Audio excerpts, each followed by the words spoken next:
Hello, the internet. My name's Laura. Welcome back to my channel. So today I am doing another one of my projects. Just one of the many projects that I just kind of always have going around in the background. That's what I'm doing today, so that's what I'm filming today, so that's what you're seeing today. So a little background on this project. I have been into Pokemon for basically as long as Pokemon has been a thing. Aging myself, that's fine. I got into it when it first came out. I was like I think it was high school. High school when the first like red and blue original things came out. I was into it, and I got into the trading cards as well, which, for anybody who knows about the trading cards, was like a big kerfluffle. And anyway, I ended up with a whole bunch of complete sets. And as I got older, I was like, you know, it'd be really nice to just be able to display like the base set, like the original Pokemon cards that I have the whole set of, and just have that be like a thing. But I was like, you know, that's big and huge, and you know, I feel like buying like a display case, because it's 151 cards technically, like the base set or the original 151, not just the base set, the first couple of sets, but the original 151 Pokemon. 151 cards, and, I feel like buying something like that's really expensive. And then one day I was just like, okay, heck, I'm gonna search for it on the internet, because everything's on the internet, right? And so I found somebody who had done this, and they had like a little DIY, how-to thing, and I'm gonna link that down in the bottom in case anybody's interested. Basically, they were like, okay, well, you're gonna have to buy the frame, and you're probably going to have to, that's going to be kind of expensive. And that was kind of expensive because it was what was it, 36? This is why I'm putting the link down below, because I don't remember all the dimensions. It was like 36 by 47 or something. I mean, it's big. You'll see it in a minute. And, and I was like, oh, I can do that. And then they were like, and then you get the backboard, and you have to glue all the little sleeves on, like the sleeves that you keep the cards in. You glue the sleeves on, in their little rows, and and then you put the cards in, and you frame it all up, and you've got your thing. And so, so I'm going to take you guys through me doing that. If you're interested, stick around. If you're not, wait for the next video to come out, and it'll probably be something completely different. Okay, so I'm going to turn you around, and we're gonna look at the first steps. Okay, so I have already started on this project a little bit, mostly because I needed to get help from my husband, who is really, really good at math. And you can see, if you look very closely, probably even on the video, you can see these pencil lines that are drawn on here. That was me and my husband taking these cards. These are the little sleeves. The little plastic sleeves that you get, and then like they open at the top and you put the card in there. And so we took this and we measured out the mat. This is the correct size mat. It actually originally came with this white backboard. Then I realized that I wanted a black background instead of white, like when you put all the cards on here. I wanted it to be black, so I ended up getting this. So that's why there's a line down the middle, because I literally couldn't find a foam backboard that was big enough. But anyway, so we figured out what the middle was and then we figured out where the first card needs to go. And the first card actually needs to go right there, along those lines. I think you can kind of see it. It's actually showing up pretty good on the camera. And so what it's going to end up being is that it's 9 rows down this way, and then 17, I think 17 across. It's somewhere in the teens across, but like you basically lining up all these card sleeves, like that, and like this, and then gluing them down. And obviously we're just gluing the back, and then that means I can stick the cards in later. But anyway, and in order to do that, I had to get some glue. And again, in the in the link that I have down below, this is the glue that the person who had that used. And it's for gluing together plastic and materials. All plastics and all materials bonding system, and it's a two-part system. So like, this is the part where I've kind of been a little bit, I haven't really come in to try this yet. And figure out how to do it. So that's kind of, I'm gonna start off with figuring out how the plastic works, and I had to get a couple of them because there's a bunch of cards, and I think they said that they used 5, and that's what is it? Oh, I just got some Gorilla Epoxy and stuff because you always need glue. Okay, so you guys are not gonna see this. But I started on this project and got down these many rows and realized that I had too much space left. And after doing some quick math, I realized that I had, when my husband and I made these lines, I started at the wrong line. We marked them properly. I was supposed to start here, and I started here, and so everything got shifted enough that there wasn't enough room for the 5th row on this side. And I mean, it sucks.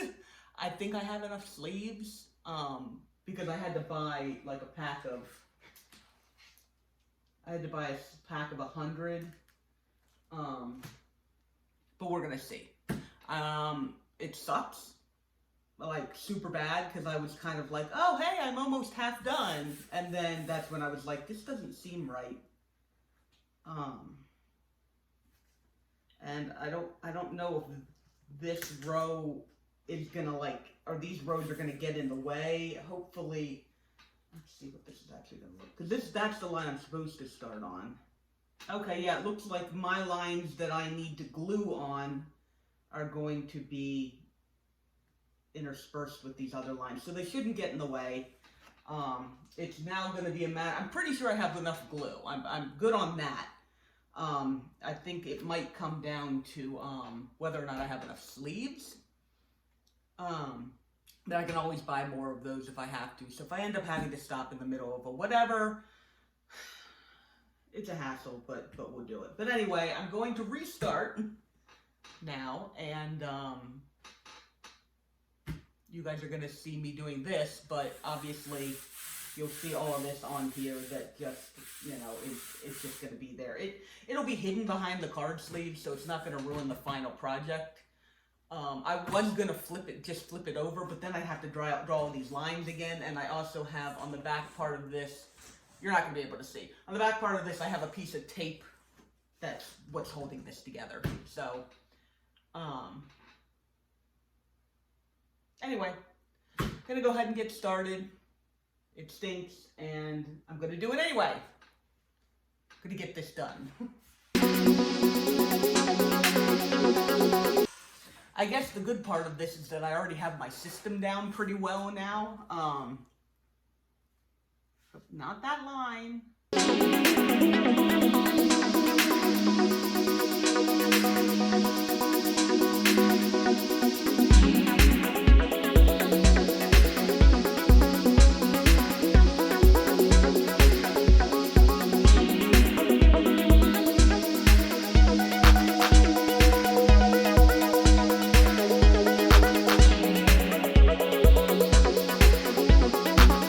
Okay, we've got our center one down.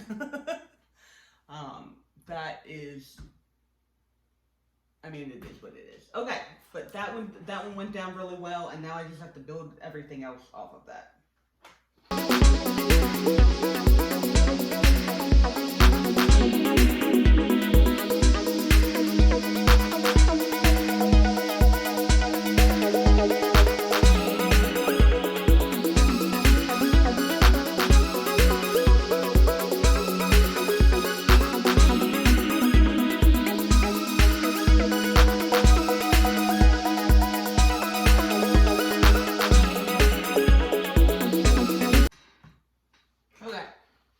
Just ran out of the first glue, not really surprising. But I got more.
So, this is one of my binders that has Pokemon cards in it. This has the original early sets, the base set, the jungle set, the fossil set. The original 151 Pokemon exist within those 3 sets. And so those are the ones I'm going to be using. And then I have this, because I need a list of the Pokemon, because I don't know it off the top of my head, and I don't want to make any mistakes just because I couldn't remember it. It occurs to me that I probably want to turn this around so that it's facing the correct way.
So, as you can see, most, but not all Pokemon in here. There's 2 reasons for that. One, some of my favorite Pokemon I put in different sleeves,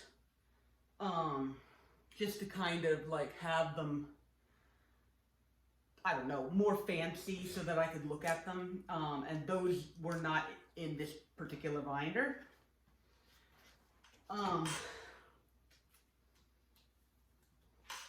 So I'm going to go ahead and add those real quick. And as you might have seen me doing during the rush through, sometimes I put more than 1 card into the same slot. And that was basically anytime there were certain cards that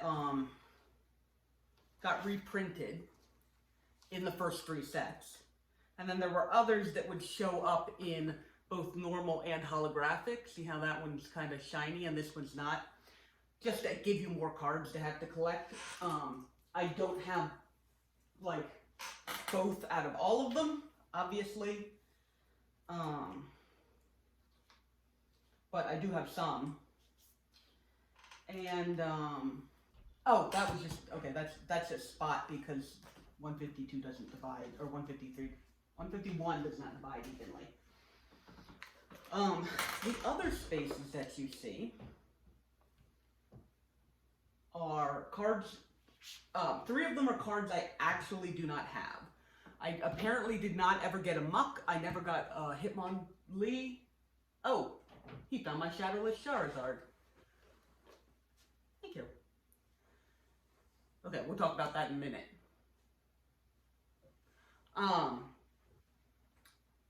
Didn't get a Muck, I didn't get a Hitmonlee, and I never got a Snorlax. This card here is a card that I know that I have. I love this card, Arcanine. And so I took that card out to put in a binder where I have like all of my different Arcanines. That binder is currently missing. I don't know where it is, and I'm going to be looking for it, but that. I'm working on it. Literally, yeah, my husband is actually looking around for it right now. I gave a cursory look, but I kind of wanted to finish this video. But for some reason, that was the only version of that Growlithe that I apparently had. And this card that my husband just handed me, so when these cards first came out, the first Pokemon cards, they came out and they were wildly popular, and they weren't really ready for the popularity of them, oddly enough. And so there were a number of different versions. First they put out something called Shadowless. Then they put out cards that had a first edition symbol on them in like limited quantities. And then they started printing them just with no particular like special thing. And they added a shadow behind the cards in order to, I don't know, make it look more 3D. They added a shadow. I'm going to show you an example in just a minute. So as you can see, this is the same card. But see how this one has that little shadow behind the card, like right there? It's got that shadow there, and this one does not. What ended up happening was these shadowless cards ended up being more rare because they did like a quick run of the shadowless ones, and then they had to ramp up production, and they did the first edition, blah, blah, blah. So because I got into Pokemon really early, I have a lot of cards that are just shadowless. They're like even more rare than the first edition ones. That card that I just showed you, Charizard, was like the most expensive card in any of the original sets. And I managed to trade for a shadowless Charizard from a friend. I put it in a special other place, and that's why my husband had to bring it down, because I didn't know where it was. He managed to find that one, so now that one's in there. But I now want to go through my husband's cards, because my collection was a lot more, you know, in-depth than his, but he has some too. And I'm going to look and see if he has these missing cards that I don't have. And even possibly this Growlithe, because Growlithe is not a rare card. I just don't know where it is. Oh, yeah, he's got some base set ones here, so he might actually have it in here. Aha, okay, so he does have a Growlithe in here, so I'm just going to go ahead and take that and put that in there. Okay, so I did not find any of those cards looking through my husband's collection, which is kind of a shame, because it means, once again, I've got another project that I can't completely finish because of something that's not entirely within my control. I'm going to have to, I mean, what I'm probably going to do is look online for these 3 cards and go ahead and buy them, because neither of us ever got them. And this card here, these 2 cards are empty space. You can't really see it, but this card and this card are empty because it didn't divide evenly. But this card here is Mew, who was kind of like a secret character, or a secret Pokemon from the original 151. That's why it's called 151. There's 150, and then there's one extra one. That Pokemon never had an actual card put out in the first 3 sets. It's been put out a lot, obviously, since then. So I'm probably just going to choose a Mew card that I have that is very cute and put it there. But these 3 cards I'm obviously going to have to, buy those and put them in there. That's all I'm going to be doing for now. I'm going to go look for a Mew card to put in here. I'm going to get a copy of these cards. When I see you in a couple of seconds, obviously, I'm going to have figured out a way to end this video and to complete this all and then show it to you put it all together, because why else would you watch this video except because you want to see this all beautiful and put together at the end. But yeah, so I will see you later. Okay, we are finally back. I've had this obviously just sitting here with the little protective thing on top, but I finally have the 3 cards that I did not have in order to finish this, so yay!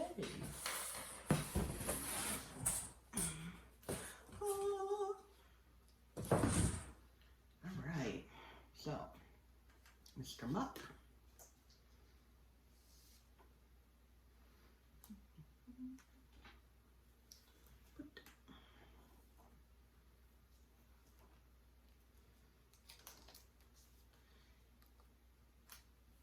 Lee.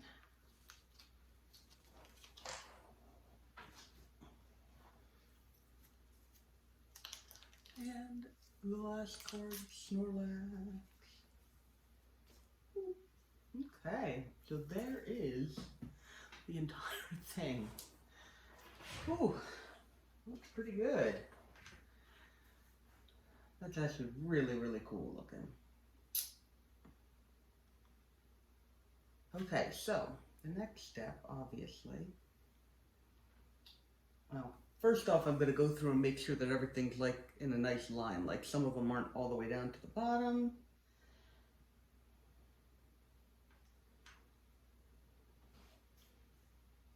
Because the next step is going to be actually putting it into the frame, at which point I won't be touching it again for who knows how long. And if I look at it and I'm like, oh my god, that's like not even, I don't want to have to pull the whole thing out again and be like, ugh. Now, the one exception is this card here. That card actually originally came inside of a plastic sleeve, and I just always kept it in the plastic sleeve because I'm like, oh, it'll be worth more if it's still in the plastic sleeve. And I actually, when I was planning on doing this, I was like, oh, I'm going to finally pull it out of its plastic sleeve. And then I kind of got to the point where I was going to do that, and I was like, no, I really don't want to. Like, I kept it in its plastic sleeve for like however many years. I don't want to take it out now, but the frame here, it's been kind of sitting in the background. Some of you may have actually seen it throughout the video. I just knocked over a whole bunch of books. Perfect. Why are those books leaning on this? Doesn't make any sense. Okay, anyway.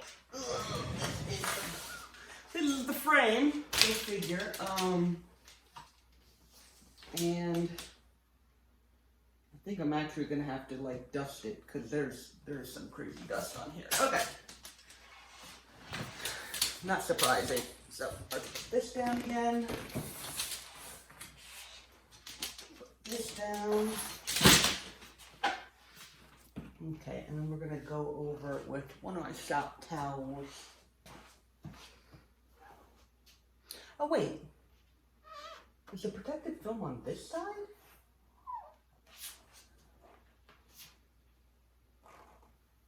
Because if it is, then there's really not much point in wiping all this off. But I'm going to do it anyway so that it's not just around. They had these screwed in here like really, really tight. Such to the point where I almost stripped one of the screws trying to get it out the first time.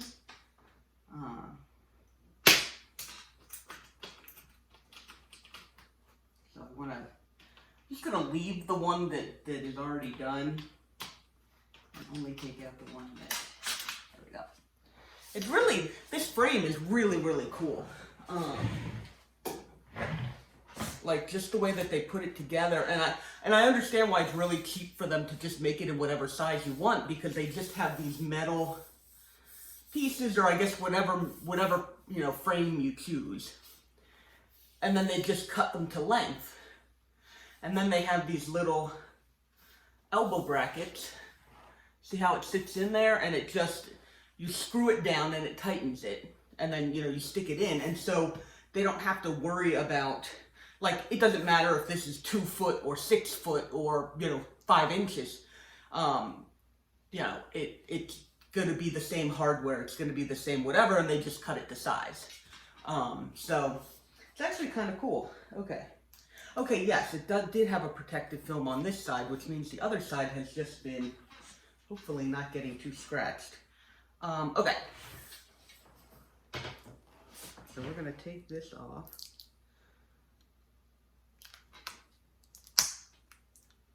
Yeah, I think the other side actually just kind of fell off. Ooh, that is kind of sticky. Okay.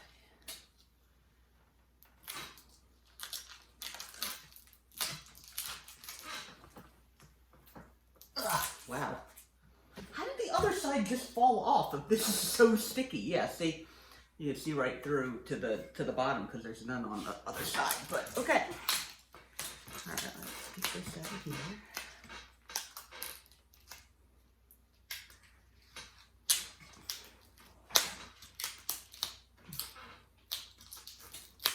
I know, it would be so much nicer to just pull this off in one big strip. People make videos of pulling this stuff off in one strip because it's just so satisfying. Oh, there we go.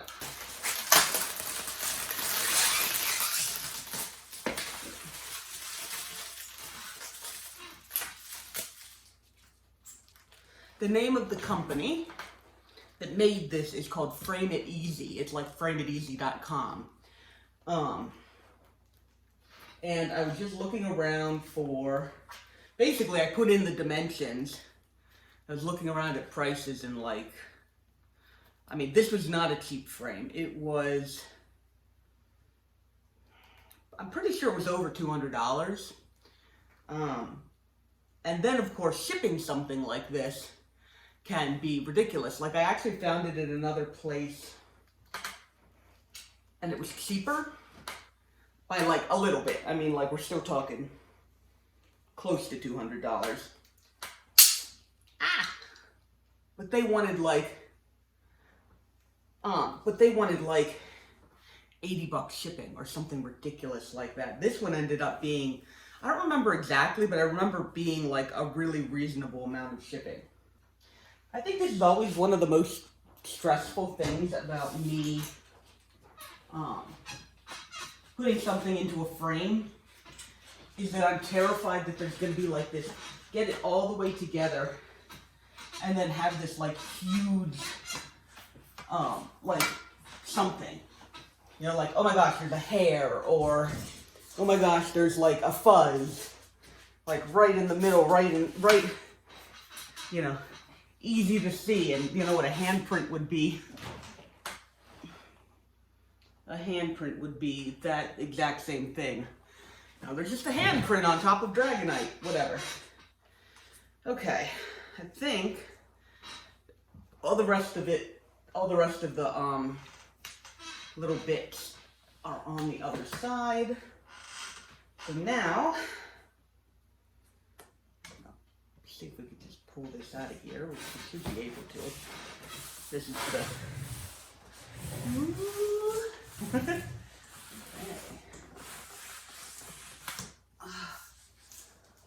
Okay, and now turn it over. Oh, there you go. Now you can see the tape on the back that I was talking about before.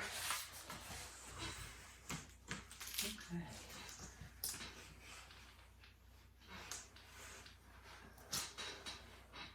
Alright, and now we've got to slide it in without catching any of the card sleeves. Alright, I'm slowly pushing this off the table. I almost need to... Okay, that sounded good. That didn't sound like we caught any of the cards. for the card sleeves. Ooh, darn it, I kind of want to look at it before I put the bottom piece on, but I'm not sure it's going to be in good enough shape. Okay, I think we're just going to have to put this on.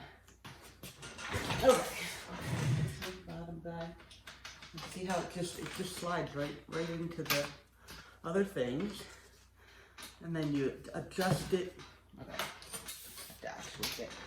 And there we go.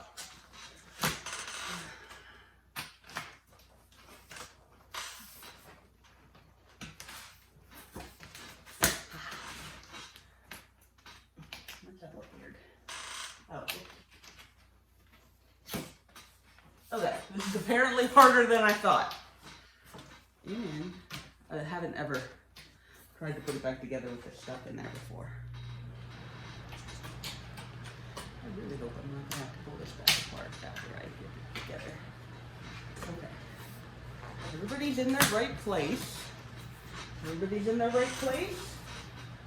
Okay, there we go. It has become together. Then you just line it up. Where did my screwdriver go? Oh, I put it over here. Line it up so that the corners are flush and, like, you know, make the nice right angle. And then tighten it down so it doesn't move. Okay, we're not going to tighten it all the way. I mean, I'm tightening it pretty much all the way, but just in case I'm going to have to pull it back apart, I'm hoping that once I pull this up, it'll actually look good. Okay, you guys are going to get to see it first. I mean, it's probably not even all fitting in the frame. Ooh. Okay. Wow. Ooh. Okay. Okay, so the one issue I do see, and I'm gonna pick it up a second because I actually want to see what this looks like.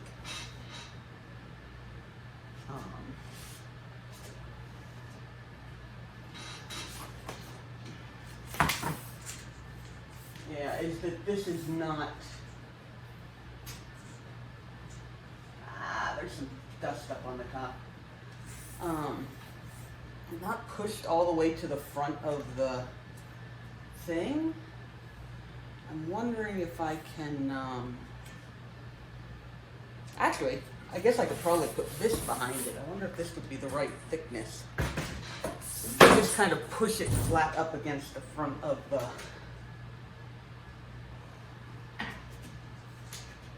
frame. Tighten. Okay. Oh, it feels much more soft now, too.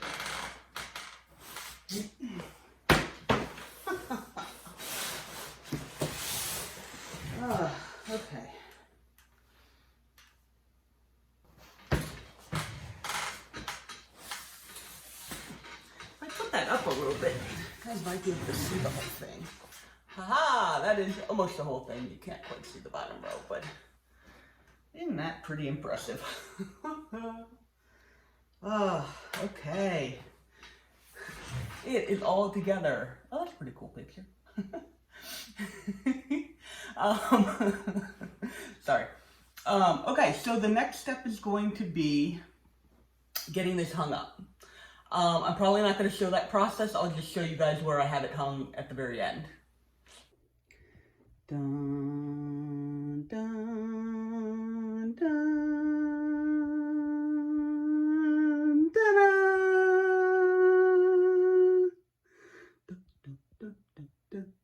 okay, yeah, well, I don't have a music budget. What do you want from me? Anyway, we've got it up, and as you can see, it is at the top of my stairs. We've always had this wide, like, just empty space. There's not even a light up there. And I always wanted a really big picture to fill this, and when I was starting to make this project, I was like, I wonder if it'll fit in here. And as you can see, it fits in here pretty perfectly. So I finally got it done. I finally got it hung. One of the problems was that when I got this up here, I wanted to make sure that it was on studs, because this is fairly heavy. It's also like over stairs and like, you know, all that kind of stuff. So I wanted to make sure it wasn't going to come off the wall.